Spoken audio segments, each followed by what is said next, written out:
Hello everyone and welcome back to Abundantly Minimal. My name is Sarah and today we've got a kind of fun video planned, and in this video we're talking about some non-aesthetic parts of minimalism. Now of course my disclaimer here, and you probably know this if you watched a while, I definitely don't consider myself to be a very aesthetic minimalist. When you think of what minimalism looks like, you probably have a couple different ideas or decoration styles that come to mind, and my home is not that way. It's more so that we don't have as much clutter is where I feel like the minimalism definition comes from. But I do want to make this video here to just encourage that really real and authentic side of minimalism, and that a lot of it's just being frugal and using what you have, even if it doesn't look great or if it's not the perfect product. So in today's video, I'll be sharing 7 different things that are very non-aesthetic aspects of minimalism in my own life. Of course, these will vary for everyone, and it doesn't mean that just because I have the non-aesthetic version of something doesn't mean that you can't, invest in nice things for yourself if you wish to have a minimalist lifestyle. I just thought it'd be fun to show more of this, just very raw and authentic side to these different things, and hopes that you don't feel like that if you want to have a minimalist lifestyle, it has to look a certain way or you have to check these boxes, because there's no rules. You're just doing what you wish and figuring out what makes sense for your space. So that being said, let's jump right in. I know the first thing, you've probably seen it before in other videos, but my kitchen towels are definitely not aesthetic. We've gotten them from different random sources, whether it was some holiday ones that an extended family member wanted to get rid of, and we're like, well, we could use some dish towels, or I don't think we've actually ever purchased any ourselves. They're all just kind of gathered from different places. Some of them are really beat up and honestly looking kind of gross, and we just keep using them because we can. They still work. We don't need to go out and purchase a cute set.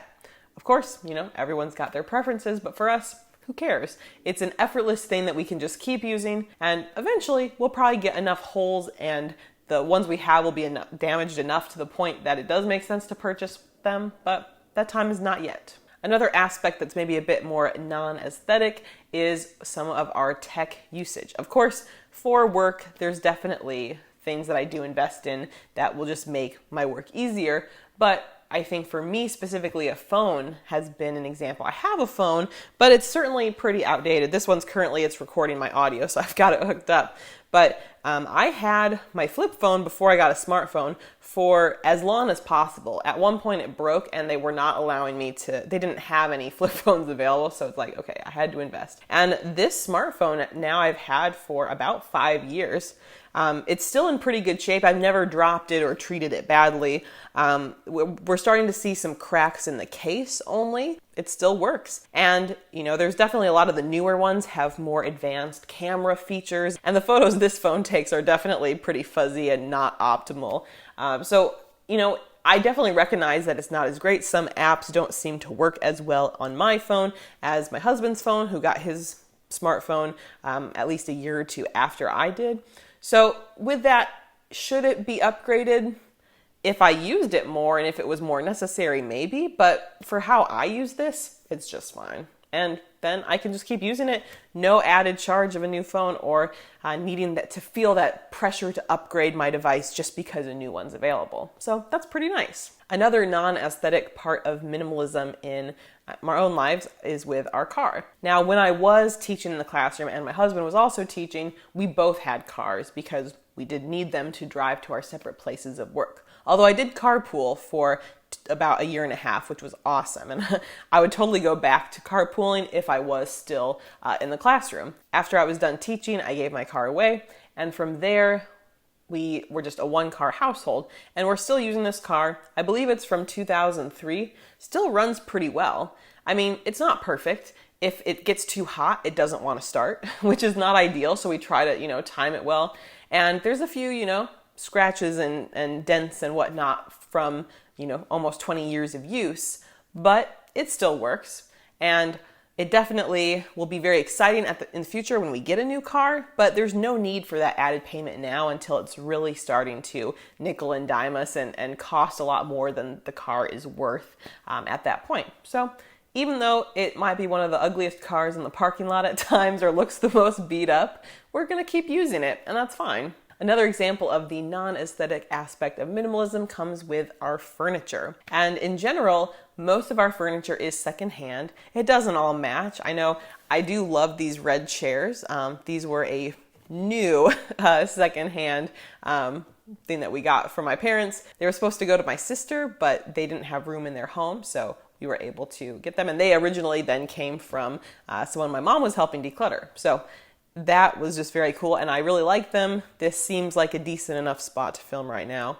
My struggles of not knowing where to film in my house. But anyway, it doesn't necessarily match any of the other stuff, but it's fine. It serves a purpose and it works. I think that, in theory, it'd be nice to have a cute home. You've seen people who have the cute, all put together look on like a minimalism or a home channel, and that's never been me, but it's fine. I'm not someone who needs decorations. I'm not someone who needs it to all look cohesive. And so for that, I am just able to use whatever. Like I've talked about in previous videos, in the future when we have, a more established house, maybe with a little bit more space and more rooms, maybe we will try a little harder on some of the decorations. But, for my thoughts now, it's fine as is. Personal care products can be another example of something that doesn't have to necessarily look a certain way or, be this perfect product. When I'm purchasing products, I want them to be sustainable and ethical and work well. But I also am not opposed to taking on free product that someone is trying to let go of. So I have been cycling through a couple different random shampoos recently that my family actually did not want. I think my sister had tested out one and she didn't like it for her hair, and it worked fine enough for me. It's not my favorite, but I'm just using it up. And prior to that, I was using up another one that they didn't really enjoy. So although certain products are certainly better, I'm not against using something up that didn't work for someone else, just so it's not wasted. So that's an example where, yeah, maybe it's not the perfect product, but I'm using it up and it's all good, preventing waste. And that is something that's worked for me decently. So I encourage you, especially personal care products can be unfortunate since you can't really donate them as easily, or at least not to general donation centers if you've got a half-used bottle of shampoo or a new skincare product you tried. But if you do have anyone in your circle who might be interested in testing it out and using it, it's worth a shot, worth asking about, especially earlier on before the product maybe has expired or become less effective. The next non-aesthetic aspect of minimalism in my life has to do with clothing and fashion. No surprises here, I'm definitely not a fashion person by any means, but I personally just kind of wear whatever. Generally, it's not looking that cute. I have no desire to be a fashion style influencer or take on the minimalist approach of, look at my capsule wardrobe that's all put together. I do very much kind of fall into the uniform or the accidental uniform attire, since I'll usually wear the same like pajamas every day and then just wash them. And even now, it's been very hot here since we've come back to the United States after our trip. And this dress I'm wearing, I think I've worn it for every time I've left the house in the last week, but just because I love it. I did wash it in between those times, but yeah, I find what I like and I just wear it a lot. And so definitely not trying to, be a fashion model or any of those situations. I've talked about this a little bit more in how my minimalist approach to clothing has changed video, which will be linked below if you want to check it out. It's another chatty video, kind of like this one. But with that in mind, it definitely makes me feel like there's a lot less pressure to have to try to look a certain way, and I can just, wear what I have. Some things get very worn down. Because I'm wearing things like the same thing over and over again, it's definitely more prone to, getting holes in it or sometimes being damaged, but I actually almost feel like that's kind of a rite of passage. Like, you wore something so much, I guess, as long as it's a well-made item and not, falling apart right away. But how cool to wear something so much to the point that it fell apart. Because a lot of people, the stuff never gets used enough to get to that point. So that was a little bit of a wordy topic, but yeah, just not caring as much about a certain aesthetic with clothing. The very last one we'll talk about here today, although I'm sure there are more around this place, so who knows, maybe there'll be another video of this later on if you guys enjoy it. And that's with notebooks and planners. I definitely think with a new year, or just if someone's looking to get into journaling and whatnot, they might be looking for a new notebook, new planner. And honestly, I'm still using random leftover notebooks, even some that are from when I was a student. If there were extra notebook pages at the back, I could rip out the other stuff that was no longer needed and keep using it. So for me, that's a really nice approach to not have to purchase any of these new things and to actually use them up, since I often will use these for my to-do lists and keeping track of daily goals and whatnot and planning. But when I'm done, I don't necessarily need those and I just recycle them. Likewise, sometimes if there's like a dated planner and maybe that year is gone, I can still use it and just change the dates at the top, and it can still be a helpful document. You don't have to go buy, the new cute planner for the next year if you've got one already. That's my personal theory, at least, just to try to use up, what you have. And it might not look as cute, it might not be as, trendy in that sense, but if it works, it works. I'd love to know in the comments below what your non-aesthetic aspects of minimalism are, if you have any that you want to share.